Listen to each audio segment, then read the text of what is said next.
Tu veux savoir quand ça a commencé? Ce n'est pas si facile.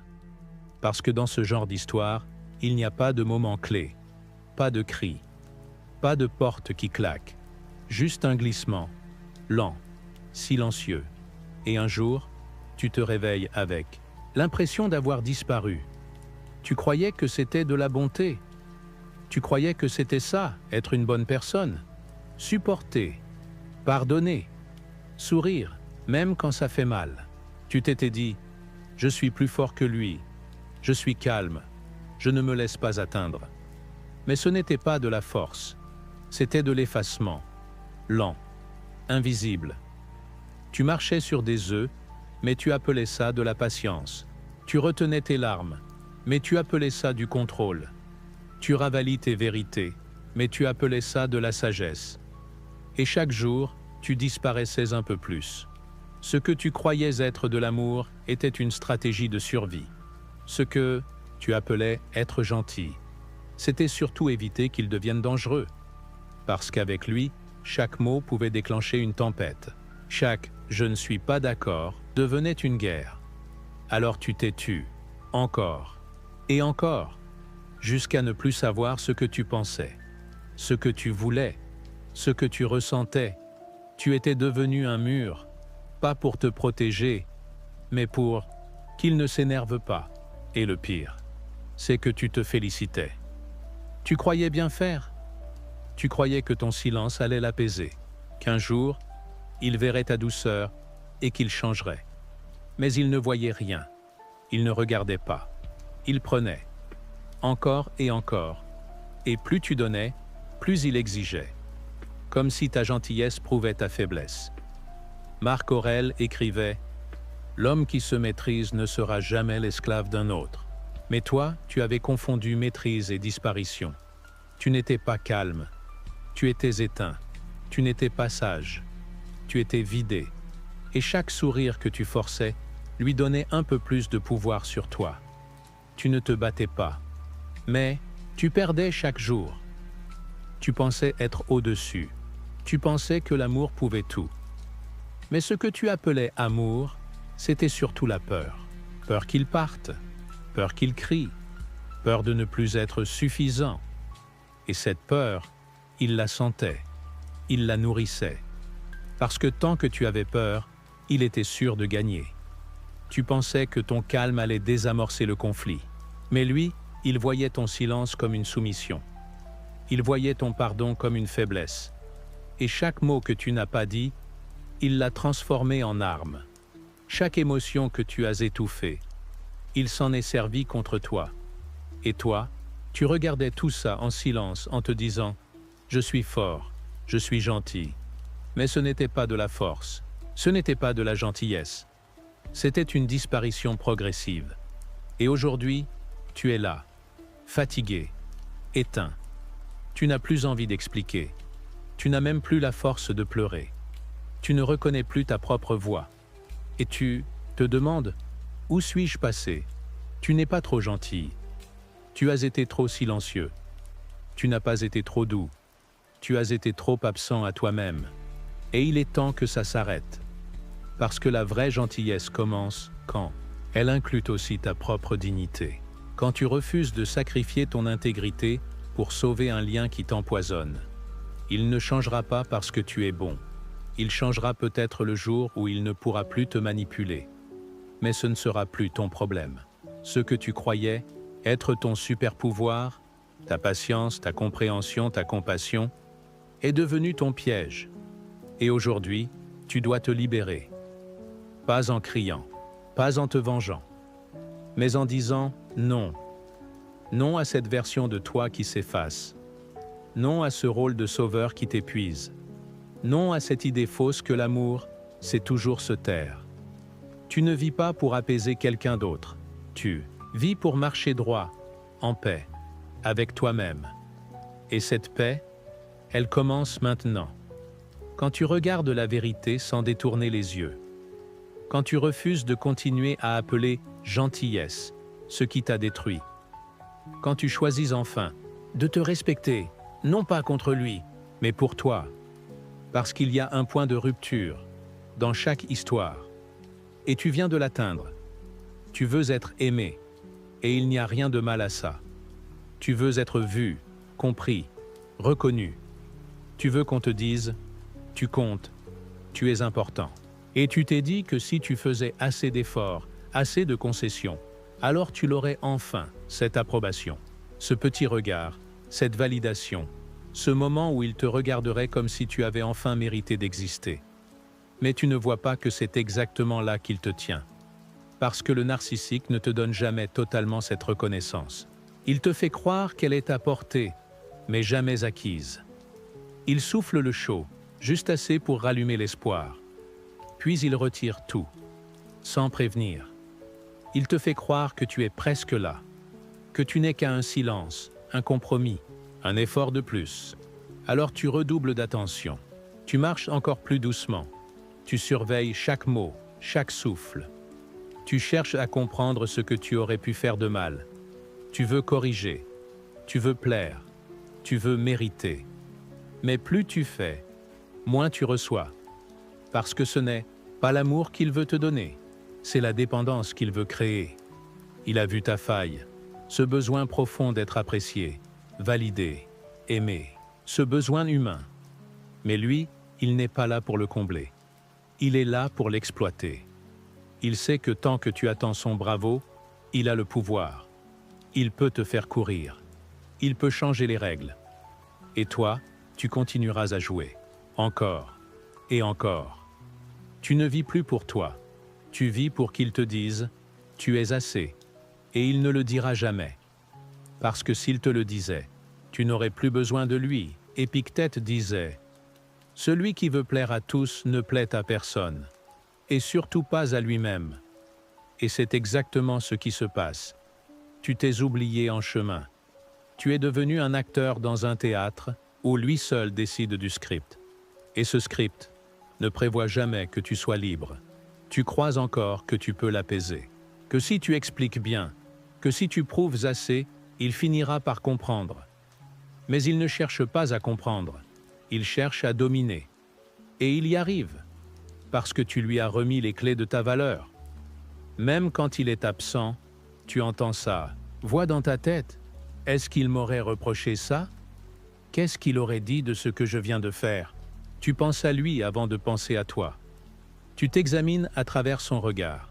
Tu doutes de tes gestes, de ta voix, de tes choix. Il n'est plus là. Mais tu continues à lui obéir. Et c'est ça, le piège parfait. Ce n'est plus lui qui te manipule. C'est l'image de lui que tu as intégrée. Tu es devenu ton propre geôlier et tu ne t'en rends même pas compte parce qu'il a réussi à t'installer dans une quête impossible, celle de mériter ce que tu aurais dû recevoir. Naturellement, le respect, l'attention, la considération.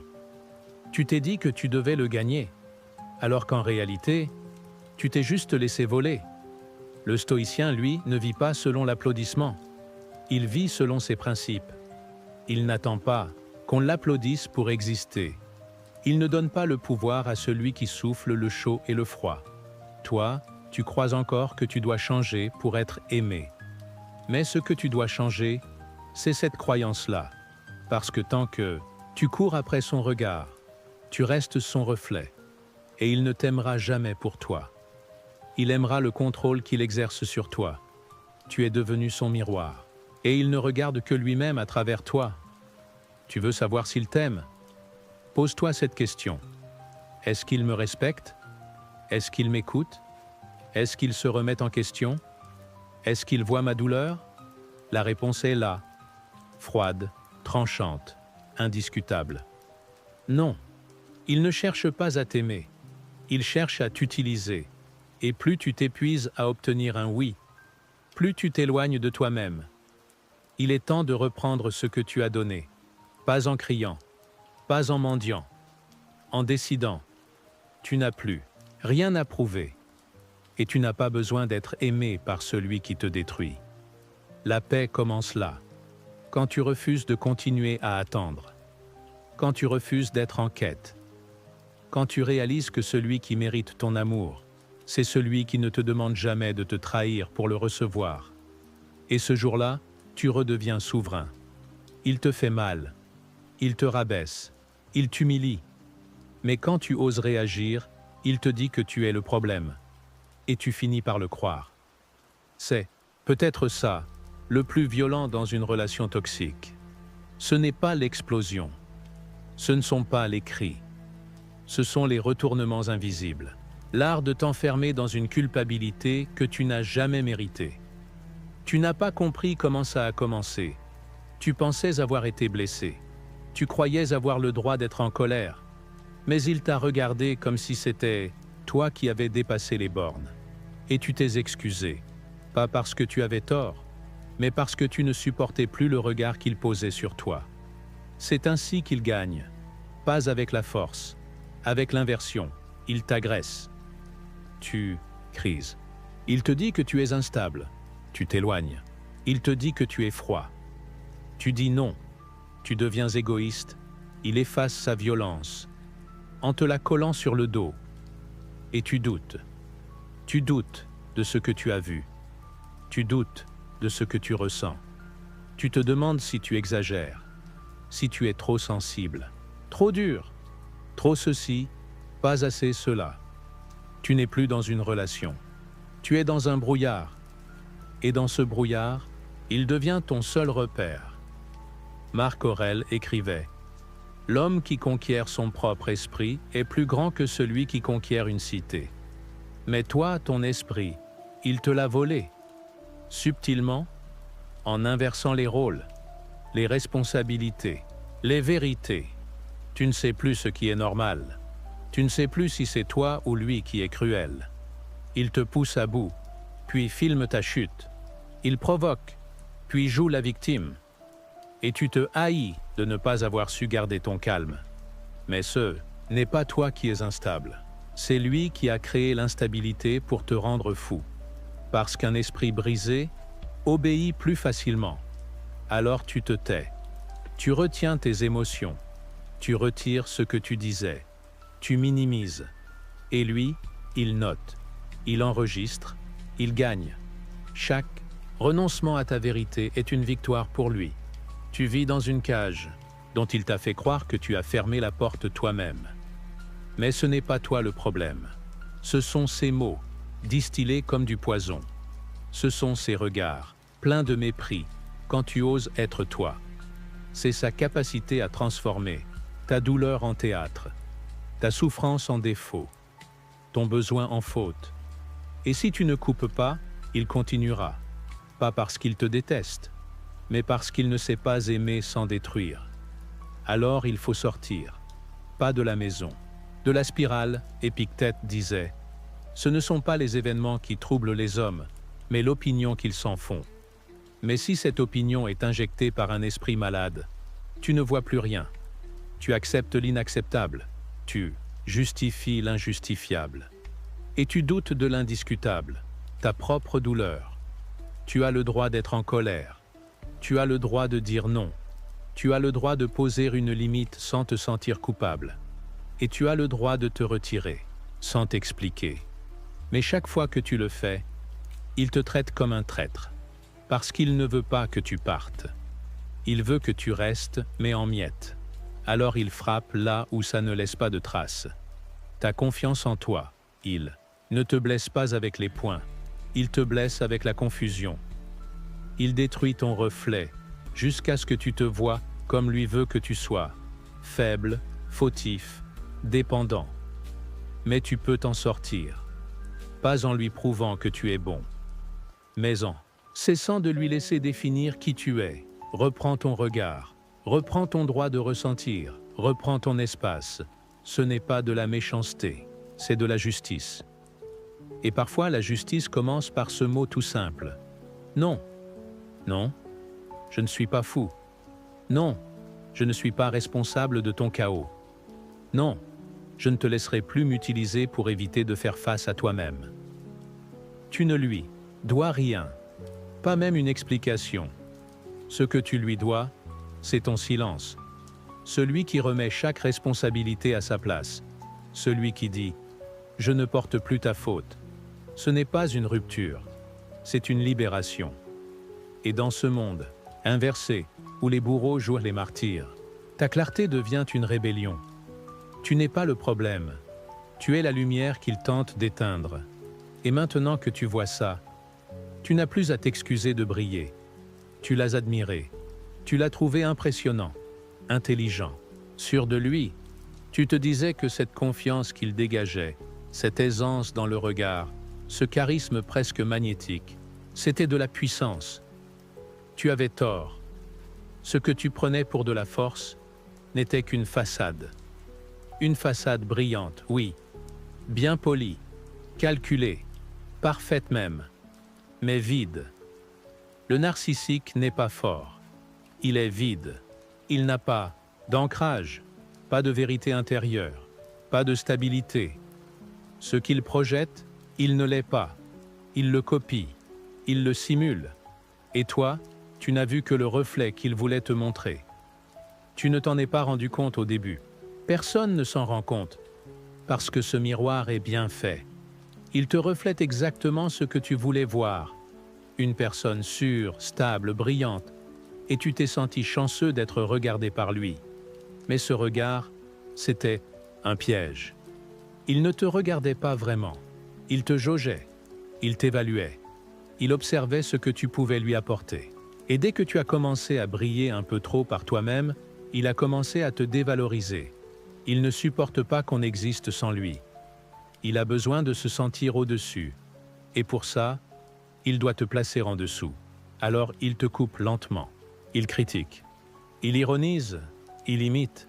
Il te déstabilise. Et toi, tu commences à douter. Tu cherches à comprendre ce que tu as fait de mal. Tu te remets en question.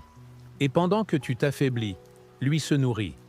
De ta lumière, de ton énergie, de ta confusion. Il n'a jamais été un roc. C'était une coquille, une image, un masque. Et tout ce que tu as cru voir, c'était toi. C'était ton admiration qui le faisait briller. Sénèque écrivait « L'homme dépendant de l'admiration des autres est esclave, même sur un trône. » Et le narcissique, c'est exactement ça. Un roi vide, prisonnier de son image. Il n'existe qu'à travers ton regard. Et s'il perd ce regard, il s'effondre. C'est pour ça qu'il panique quand tu t'éloignes. C'est pour ça qu'il devient agressif quand tu ne réagis plus. Ce n'est pas ton amour qu'il cherche, c'est ton attention, ton énergie, ton reflet. Tu n'étais pas face à une montagne, tu étais face à un miroir. Et ce miroir ne reflétait que ce que tu avais envie de voir. Il s'est modelé selon tes désirs. Il t'a donné juste assez pour que tu restes. Et maintenant, tu vois que derrière ce miroir, il n'y a rien, rien d'authentique, rien de stable, juste une dépendance masquée, un besoin compulsif d'être regardé, applaudi, validé. Et toi, tu étais la scène sur laquelle il jouait son rôle. Mais tu n'es plus ce spectateur. Tu es celui qui sort de la salle. Et là, il ne sait plus jouer, parce qu'il ne sait pas être quand il n'est pas vu. Il n'a pas d'existence intérieure. Il ne se construit que par l'écho qu'il suscite. Et si tu coupes le son, il disparaît. Tu veux savoir comment le détruire? Tu n'as pas besoin de le confronter, tu n'as pas besoin de l'insulter.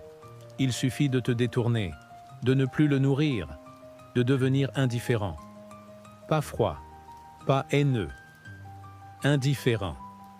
Le détachement est ce qu'il redoute le plus, parce qu'il ne peut pas le contrôler. Il ne peut pas manipuler ce qu'il ne sent plus. Et là, tu redeviens libre. Ce n'est pas toi qui l'aimais. C'était l'image de lui que tu portais. Et aujourd'hui, cette image se fissure. Tu n'as plus envie de le sauver. Tu n'as plus besoin qu'il comprenne. Tu as juste besoin de te tenir debout, sans chercher son regard. Et c'est là qu'il s'effondrera. Pas parce que tu l'as attaqué, mais parce que tu ne le regardes plus. Épictète avertissait. Ce qui ne tient que par l'opinion des autres s'écroule dès que cette opinion s'efface. Alors efface-toi de son théâtre, fais silence, fais vide. Ne le nourris plus et regarde ce qu'il reste. Tu verras qu'il n'y avait jamais eu de force chez lui. Il n'y avait que ton propre reflet. et ton propre espoir. Et aujourd'hui, tu n'as plus besoin de croire en lui. Tu crois en toi. Ce n'est pas un cri qui t'a blessé. C'est une phrase floue, un mot ambigu, une ironie déguisée en blague. Ce n'est pas une gifle qui t'a éteint. C'est un silence trop long, une promesse inversée, une vérité diluée dans l'absurde avec. Lui, rien n'est clair. Et c'est exactement ça, la violence. Il souffle le chaud et le froid. Dans la même phrase, il te complimente, puis te rabaisse dans la seconde. Il te regarde avec tendresse, puis t'ignore pendant des heures. Il te dit « tu es unique », mais te traite comme si tu n'étais qu'une option interchangeable. Et toi, tu restes là, figé, à chercher le moment exact où tout aurait basculé. Mais il n'y a pas de moment, parce que ce n'est pas un accident. C'est une stratégie. Il crée le trouble. Il entretient l'ambiguïté. Il joue avec les contradictions. Il te fait croire qu'il y a un sens pour que tu cherches. Et pendant que tu cherches, il t'épuise. C'est ça son arme. Ce n'est pas la force, c'est la confusion. Tu ne sais plus ce qui est vrai. Tu ne sais plus s'il t'aime ou s'il te détruit. Et cette incertitude te rend dépendant. Tu veux comprendre. Tu veux clarifier. Tu veux lui demander « Pourquoi tu as dit ça ? Pourquoi tu as fait ça ?» Et plus tu poses de questions, plus il change les règles. Il nie. Il retourne la situation. Il t'accuse de trop penser, de tout interpréter. Et tu doutes. Encore. Tu n'es pas dans une relation. Tu es dans une spirale mentale où chaque mot devient une énigme, où chaque regard devient un piège, où chaque silence devient une punition. Et pendant que tu doutes, tu n'agis plus. Marc Aurèle écrivait « L'homme bon est invincible, car il refuse de participer au mal. » Mais toi, tu participes malgré toi. Tu participes au jeu. Tu participes au théâtre. Tu veux sauver. Tu veux comprendre. Tu veux l'aider. Mais ce n'est pas l'aider. C'est t'oublier. Il ne cherche pas ton bien. Il cherche ton épuisement. Parce qu'un esprit fatigué se défend moins. Parce qu'un cœur épuisé se rend plus vite. Parce qu'un être flou ne sait plus ce qu'il vaut. Et toi, tu ne sais plus. Tu doutes de tout. De toi, de lui, du monde. Tu te lèves avec un poids, tu dors avec un vertige. Tu vis dans une cage sans mur, une tension sans cri. Tu as l'impression de devenir fou, alors que tu es juste manipulé. Il t'accuse de ne pas suivre les règles, mais il les change à chaque pas. Il te pousse à la faute, puis il te regarde, tomber. Et tu t'excuses. Pas parce que tu es fautif, mais parce que tu veux que ça s'arrête. Mais ça ne s'arrêtera jamais. Pas tant que tu cherches encore à comprendre ce qui est fait pour être illogique. Pas tant que tu cherches la lumière, dans un labyrinthe construit pour t'aveugler. Pas tant que tu expliques à quelqu'un qui ne veut pas entendre. Tu crois encore que si tu trouves les bons mots, il s'adoucira. Mais ce n'est pas un homme à convaincre. C'est une illusion à quitter. Épictète disait « Ce qui est trouble doit être laissé. Ne t'y accroche pas. Tu n'es pas censé trouver du sens là où il n'y en a pas. Tu n'es pas censé comprendre quelqu'un qui a fait de la confusion sa méthode. Tu n'es pas censé expliquer à quelqu'un qui utilise ton discours pour mieux te piéger. Tu es censé partir, sans bruit, sans fracas, sans justification. Le stoïcien ne discute pas avec l'absurde. Il ne demande pas d'explication à ce qui est conçu pour l'écraser. Il se retire, pas en fuyant, mais en s'élevant. Et un jour, tu verras clair. Tu verras que tu n'étais pas trop sensible. Tu étais lucide. Et que celui qui brouillait, tout, c'était lui. Parce qu'il savait qu'un esprit clair ne resterait jamais. Alors redeviens clair, redeviens simple, redeviens droit. Et quitte cette spirale. Pas en criant vengeance, en redevenant silence. Le genre de silence qu'il ne pourra plus jamais troubler. Tu penses que ta bonté est une force, et tu n'as pas tout à fait tort. Mais face à lui, ce n'est pas une force, c'est une faille. Chaque geste tendre que tu fais, chaque mot doux que tu offres, chaque silence que tu gardes, il les note, il les classe, il les archive. Pas pour te remercier, pas pour s'élever, mais pour mieux savoir comment te plier, plus tard. Tu crois que tu l'aides, tu crois que tu lui offres une chance, mais ce n'est pas une main tendue, qu'il voit. C'est une poignée, une prise, un levier à activer le jour où tu montreras un signe de résistance. Il pleure, tu restes, il jure, tu pardonnes, il promet, tu attends. Et dès que tu rouvres ton cœur, il recommence. Parce que ce n'est pas ton amour qu'il cherche, c'est ton énergie. Il se nourrit de ce que tu crois être ta plus belle qualité, ta compassion. Et ça, il le sait. Il devine ton cœur. Il sent ta loyauté. Il pressent ton besoin de croire que tout le monde peut changer, que même lui, un jour, comprendra. Mais lui, il ne cherche pas à comprendre. Il cherche à survivre. Et pour ça, il a besoin de ta foi. Pas en Dieu, pas en l'amour, en lui. Il a besoin que tu continues à croire qu'il va s'améliorer, pour ne jamais avoir à le faire. Et il est doué. Il sait pleurer juste ce qu'il faut, confesser juste assez, se montrer fragile juste un instant, juste de quoi raviver ton espoir. Et dès que tu baisses la garde, il plante à nouveau ses crochets. Tu crois le sauver, mais tu ne vois pas que tu te saignes. Tu crois que tu es en train d'aimer, mais tu es en train de t'abandonner. Sénèque disait « On ne fait pas le bien à celui qui en use pour faire le mal. Et toi, tu fais du bien à celui qui s'en sert pour te maintenir sous son emprise. » Tu crois caresser une cicatrice, mais tu actives un piège. Il t'a montré sa souffrance. Mais ce n'était pas une vérité. C'était un appât, une ruse. Il veut que tu le vois comme un être brisé. Parce qu'un être brisé, on l'excuse, on le console, on le porte. Et lui, il se laisse porter. Jusqu'à ce que tu t'effondres, et là, il recommence. Parce que ta chute, il ne la voit pas. Il ne la ressent pas. Il ne la respecte pas. Ce n'est pas un cœur qu'il cherche à toucher. C'est un pouvoir qu'il veut garder. Et plus tu l'aimes, plus tu t'éteins. Ce n'est pas un amour partagé. C'est un vol d'âme. Tu veux qu'il entende, mais il n'écoute pas. Tu veux qu'il ressente, mais il n'a pas de place en lui pour autre chose que son propre vide. Tu veux lui tendre ton cœur, mais lui, il cherche juste ton accès, et il te l'arrache avec des mots doux, des regrets joués, des silences lourds, et cette étrange capacité à deviner exactement quand tu es sur le point de partir, pour dire juste ce qu'il faut et te garder un peu plus. Tu crois encore qu'il changera, mais il ne changera pas parce que tu es bon. Il changera, peut-être, quand il n'aura plus rien à contrôler. Et même là, ce ne sera plus ton affaire. Épictète écrivait « Celui qui donne sans discernement devient l'instrument de l'injustice. Et tant que tu continues à donner à celui qui t'abîme, tu participes à ta propre chute.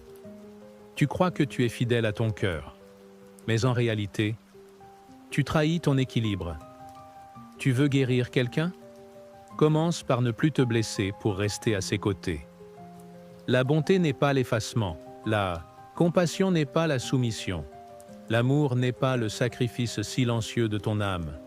Ce n'est pas lui que tu dois sauver, c'est toi que tu dois retrouver. Et le seul véritable cadeau que tu puisses lui faire, c'est ton absence. Pas une absence de colère, une absence pleine de silence. Une absence habitée par la clarté. Une absence qui dit « Je ne suis plus ton carburant. Parce que tu veux être bon, commence par l'être envers toi-même. Et souviens-toi de ceci. Il n'y a pas de plus grande force que celle d'un cœur qui sait où il ne doit plus se donner. Il parle fort. Il cherche le drame. Il aime quand tu cries. Il aime quand tu te justifies. Il aime quand tu expliques. Parce que chaque mot que tu prononces, chaque émotion que tu exprimes, est une preuve que tu es encore dans le jeu. Même ton opposition le nourrit. Même ta colère le rassure. Il se dit « Je compte encore, je le contrôle encore ».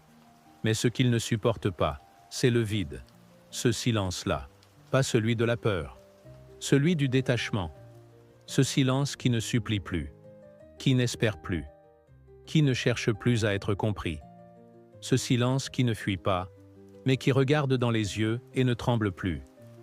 Tu crois que te taire est une faiblesse. Tu crois que si tu ne réponds pas, il gagne. Tu penses que si tu coupes le contact, il dira que tu es lâche. Mais ce qu'il dira n'a plus d'importance. Ce qu'il dira, c'est un cri dans le vide. Marc Aurèle écrivait « Garde-toi de devenir l'écho de leurs cris. » Et ce silence-là n'est pas une absence. C'est une présence entière, une déclaration muette. Je n'ai plus rien à te donner. Ce n'est pas du froid, c'est de la clarté. Ce n'est pas de l'indifférence, c'est une paix mûrie dans la douleur. Le narcissique joue dans un théâtre. Il a besoin d'un public, il a besoin d'un miroir. Il a besoin de ta réaction pour exister. Et quand tu ne donnes plus rien, il s'effondre. Tu veux lui ôter son pouvoir? Tu n'as pas besoin de crier, tu n'as pas besoin de tout expliquer. Il suffit de ne plus jouer, de t'asseoir en silence, de respirer, de ne plus répondre à ses provocations, de ne plus le corriger, de ne plus te justifier. Il dira que tu es froid, il dira que tu es égoïste, il dira que tu as changé. Et ce sera vrai. Tu as changé. Tu ne nourris plus la bête. Tu ne tends plus ton cœur en espérant qu'il en fasse bon usage. Tu ne combats plus pour être entendu. Tu écoutes ton silence. Ce silence qui ne cache plus ta peur, mais ta décision. Il n'est pas vide. Il est habité. Par ta force, par ta maîtrise, par ton refus de te perdre encore une fois. Tu ne cries plus « aime-moi ». Tu dis, sans mots, « je me choisis ». Et ce silence-là, il le redoute plus que tout, parce qu'il n'a plus d'emprise. Il ne sait plus où frapper. Il ne sait plus si tu reviendras. Et cette incertitude, il ne la supporte pas. Alors il testera, il provoquera, il redeviendra doux, puis brutal. Il dira que tu es cruel, que tu n'es plus toi-même. Mais toi, tu sais, tu es devenu ce qu'il ne pourra jamais manipuler, une présence alignée, une âme ancrée dans sa dignité. Tu ne veux plus convaincre, tu ne veux plus corriger son récit, tu veux seulement avancer. Et c'est là que tu gagnes.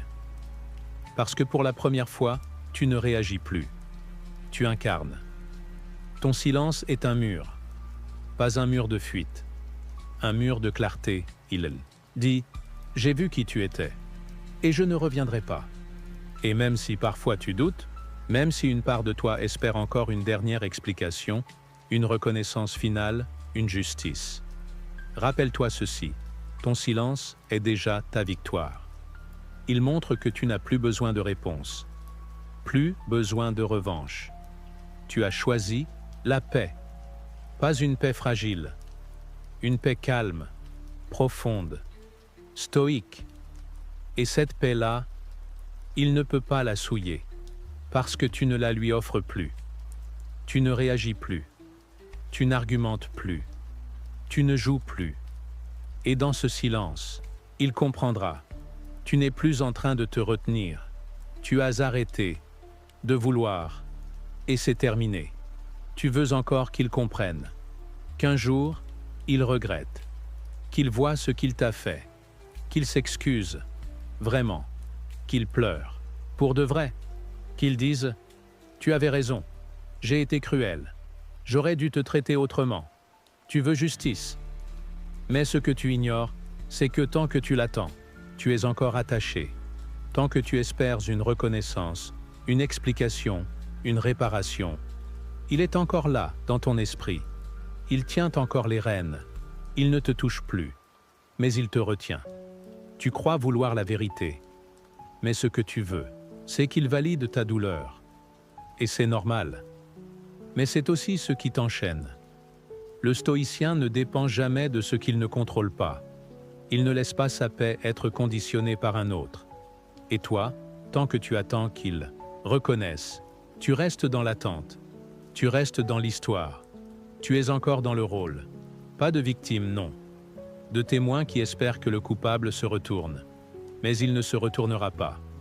Pas parce qu'il ne peut pas, parce qu'il ne veut pas. Reconnaître ses fautes, ce serait admettre qu'il n'a jamais été au-dessus. Ce serait descendre du piédestal. Ce serait renoncer à l'image. Et son ego ne survivrait pas à ça. Alors il continue, il fait comme si rien ne s'était passé.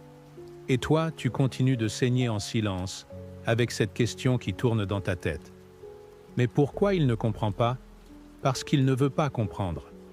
Parce que s'il comprend, il perd. Et son jeu ne fonctionne que tant qu'il gagne. Sénèque disait « L'injure, si on ne l'accepte pas, n'existe pas. Et si tu refuses de rester sur le champ de bataille, il n'y a plus de guerre. Tu n'as pas besoin de son. Pardon. Tu n'as pas besoin qu'il dise qu'il a eu tort. Tu n'as pas besoin d'un procès. Tu n'as pas besoin de témoins. Tu n'as plus besoin que la justice vienne de lui. Tu peux la rendre toi-même, en te retirant, en ne donnant plus, en coupant. Tu crois que justice signifie qu'il paie. Mais non. La vraie justice, c'est que tu n'aies plus à souffrir, qu'il ne puisse plus t'atteindre. Et cette justice-là, elle commence par une décision. Ne plus attendre. Épictète disait « Ne cherche pas à ce que les choses arrivent comme tu veux. Veux-les comme elles arrivent et tu seras heureux. » Ce n'est pas de la résignation, c'est de la lucidité. Tu ne dépends plus de son évolution. Tu te choisis. Tu ne veux plus être compris. Tu veux être libre. Et parfois, c'est ça la maturité. Reconnaître que ce que tu voulais n'arrivera pas. Et ne plus en souffrir. Ce n'est pas une perte. C'est une renaissance. Tu ne veux plus réparer. Tu veux respirer. Tu ne veux plus gagner la guerre. Tu veux quitter le champ. Et ce détachement-là, ce n'est pas du froid. Ce n'est pas de l'indifférence. C'est de la clarté. Tu as compris. C'est tout. Tu sais maintenant que certaines blessures ne seront jamais soignées par celui qui les a infligées. Et ce n'est pas grave. Parce que tu n'as pas besoin qu'il les soigne. Tu as juste besoin de cesser de les rouvrir toi-même. Et ça, c'est entre tes mains. Tu n'as plus besoin de comprendre. Tu n'as plus besoin d'être compris. Tu as besoin d'espace, de silence, d'un horizon dégagé. Et cette paix-là, elle n'a pas besoin d'un pardon. Elle a besoin d'un adieu. Pas en criant, en avançant. Et si un jour il revient, ce ne sera plus ton problème. Parce que le centre, maintenant, ce n'est plus lui. C'est toi. Tu n'es plus gentil. Et c'est la meilleure chose qui te soit arrivée. Pas parce que tu es devenu dur. Pas parce que tu t'es fermé. Mais parce que tu as compris que ta gentillesse, telle qu'elle était, te détruisait. Être gentil avec un narcissique, c'est comme offrir un bouclier à celui qui veut te frapper. Tu pensais bien faire. Tu croyais qu'en gardant ton calme, en tendant l'autre joue, en pardonnant une fois de plus, tu faisais preuve de force. Tu croyais qu'un jour, il verrait ton cœur et qu'il changerait. Mais il ne voulait pas ton cœur, il voulait ton accès. Et tu le lui as donné.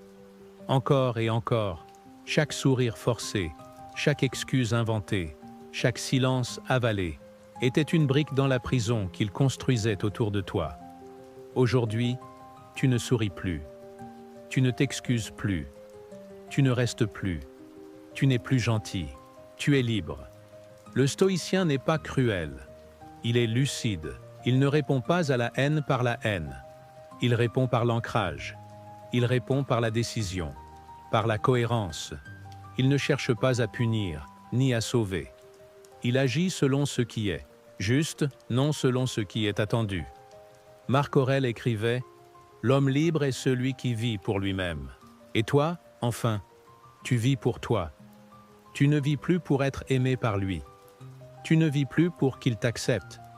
Tu ne vis plus pour éviter ses crises, ses silences, ses regards. Tu vis pour te reconstruire.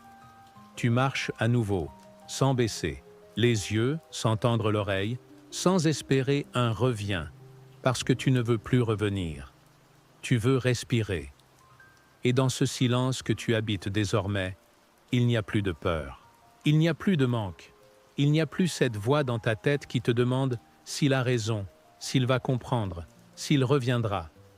Tu ne veux plus qu'il revienne. Ce n'est pas une vengeance. C'est une paix nue, froide, tranquille. Tu n'as plus besoin de prouver que tu avais raison. Tu n'as plus besoin d'argumenter. Tu n'as plus besoin de défendre ta bonté. Tu l'incarnes.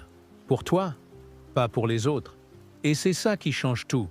Il ne peut plus te manipuler, ni par la flatterie, ni par la pitié, ni par la colère, parce que tu ne réagis plus. Tu es devenu ce qu'il redoute le plus. Une personne inatteignable, pas inaccessible, inatteignable. Tu n'es plus là pour jouer un rôle dans son théâtre. Tu n'es plus une cible. Tu n'es plus un miroir. Tu n'es plus un levier. Tu es un roc, un axe, un souffle calme dans le tumulte. Et maintenant qu'il ne peut plus te toucher, il s'effacera. Il partira dans le bruit. Toi, tu resteras dans le silence. Un silence qui n'est plus absence. Un silence qui est une présence pleine. Une présence souveraine. Tu n'as pas besoin d'être adoré. Tu n'as pas besoin d'être défendu. Tu n'as pas besoin d'être compris. Tu as seulement besoin d'être aligné. Et tu l'es. Tu es redevenu ton propre repère. Ce que tu croyais être une faiblesse. Ton retrait, ton refus de répondre, ton silence, était en réalité ta force. Dans un monde où tout hurle, celui qui reste calme devient invincible. Et toi, aujourd'hui, tu es là. Solide, droit, indiscutable. Tu n'es plus gentil. Tu es souverain. Tu as marché longtemps, trop longtemps, dans l'ombre d'un lien qui te vidait, en silence, avec l'espoir qu'un jour, ça changerait. Tu t'es courbé, tu t'es effacé, tu t'es réinventé 1000 fois pour être assez. Assez pour qu'il t'aime, assez pour qu'il t'écoute, assez pour qu'il te respecte, mais chaque effort que tu faisais, c'était une goutte de plus dans l'acide de son mépris. Et tu t'es perdu. Tu as cru que ta douleur était la preuve de ton amour. Tu as cru que ton endurance était ta noblesse. Tu as cru que rester, c'était être fort, mais la vérité, c'est que tu survivais. Et qu'au fond, tu savais que quelque chose était brisé. Tu savais que ce n'était pas toi, mais tu n'arrivais pas à le nommer. Jusqu'à aujourd'hui.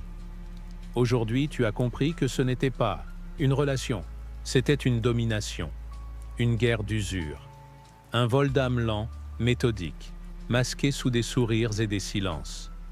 Et tu as choisi d'en sortir, pas en criant, pas en te vengeant, mais en te relevant, en marchant. Droit, seul, mais entier. Tu ne veux plus qu'il comprenne, tu ne veux plus qu'il regrette. Tu veux respirer, et tu peux. Parce que cette force, elle a toujours été là. Elle dormait sous les excuses, sous la peur, sous l'habitude de tendre la main à celui qui la mordait. Mais elle est réveillée maintenant, et elle ne redormira plus. Tu n'attends plus, tu n'espères plus, tu ne supplies plus. Tu existes, et tu t'élèves. Tu n'as pas besoin de procès, pas besoin de témoins, pas besoin d'un dernier mot. Tu as la dernière paix. Et cette paix-là, tu la protèges parce qu'elle t'a coûté cher, parce qu'elle est née de ta lucidité, parce qu'elle est ta renaissance. Alors si ce message a résonné en toi, reste ici. On ne se soumet plus. Ici, on s'élève. Abonne-toi si tu es prêt à marcher droit, sans te courber devant ceux qui ne savent pas aimer. Laisse un like si tu refuses d'être manipulé une fois de plus. Et surtout, partage cette vidéo à quelqu'un qui pense encore que sa douleur est une preuve d'amour. Aide-le à comprendre que la vraie force, ce n'est pas de rester, c'est de partir sans se retourner. Et souviens-toi, dans le silence d'un esprit libre, aucun narcissique ne peut survivre.